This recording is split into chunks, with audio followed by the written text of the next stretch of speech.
Hello বন্ধুরা, একটা গুরুত্বপূর্ণ ইনফরমেশন নিয়ে হাজির হয়ে গেছি।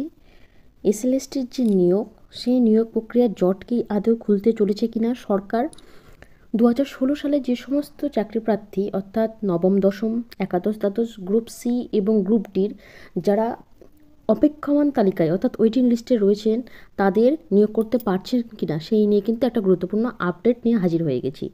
কমিশনের তরফ থেকে কমিশনের চেয়ারম্যান সিদ্ধার্থ মজুমদার মহাশয় এবং আমাদের শিক্ষামন্ত্রী ব্রাত্য বসু আন্দোলনকারীদের সাথে বৈঠক করেছেন এবং সেখান থেকে কি ইনফরমেশন উঠে এসেছে সেটাই জানার। চাকরি প্রার্থীদের দীর্ঘদিনকার আন্দোলন, তাদের দাবি দেওয়া, ওয়েটিং লিস্ট থেকে কিন্তু ক্যান্ডিডেটদের এখনও পর্যন্ত নিয়োগ করা হয়নি।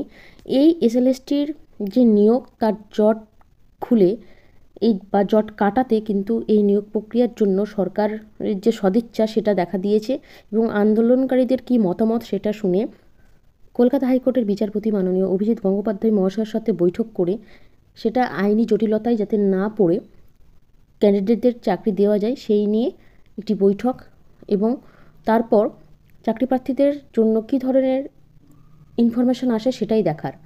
তো দু দফায় কিন্তু বিকাশ ভবনে বৈঠক হয়েছে, যেখানে শিক্ষামন্ত্রী ব্রাত্য বসু, শিক্ষা সচিব মনীষ জৈন ও সংশ্লিষ্ট দপ্তরের কর্তারা উপস্থিত ছিলেন।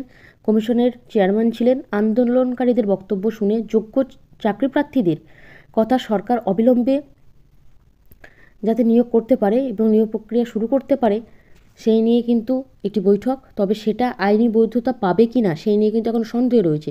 সেই জন্য অভিজিৎ গঙ্গোপাধ্যায় মহাশয়ের সাথে একটা অ্যাপয়েন্টমেন্ট ফিক্সড করেছেন এবং সেখানে কমিশনের তরফ থেকে এবং শিক্ষামন্ত্রীর প্রত্যেকে বৈঠক করবেন এবং অভিজিৎ গঙ্গোপাধ্যায় মহাশয় যদি দেখেন যে এখানে কোনো আইনি জটিলতা নেই, আইনি বৈধতা পাচ্ছে, তাহলে গ্রিন সিগন্যাল দিলে কিন্তু নিয়োগ প্রক্রিয়া সরকার শুরু করতে পারবে। তো ব্রাত্য বসু, শিক্ষামন্ত্রী আমাদের ব্রাত্য বসু নিয়োগের জটের যে নিষ্পত্তি সেটা করতেই এই নয়া উদ্যোগ নিতে চলেছেন এবং দফায় দফায় বৈঠক করে যাতে নিয়োগ করা যায়, চাকরি প্রার্থীদের নিয়োগপত্র যাতে হাতে তুলে দেওয়া যায় এবং আইনি জটিলতাতে যাতে না পড়তে হয়, আদৌ এই জট কাটিয়ে কত দ্রুত সম্ভব অবিলম্বে সরকার নিয়োগ করতে পারেন সেটাই দেখার। তবে বিকাশ ভবনে চাকরি প্রার্থীদের যেসব আবেদন এবং তাদের যে মতামত সেগুলো শুনে কিভাবে নিয়োগ করা যায় সেই নিয়ে তারা আলোচনা করেছেন এবং কলকাতা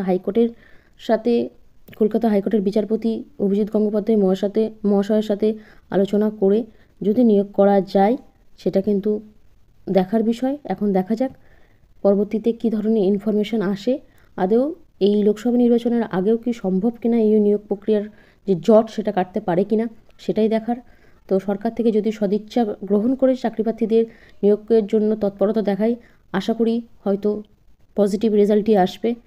তো যাই রেজাল্টই আসুক না কেন সেটা তোমাদের সাথে শেয়ার করে দেবো। আজকের মতো এইটুকু। ভিডিওটা দেখার জন্য ধন্যবাদ।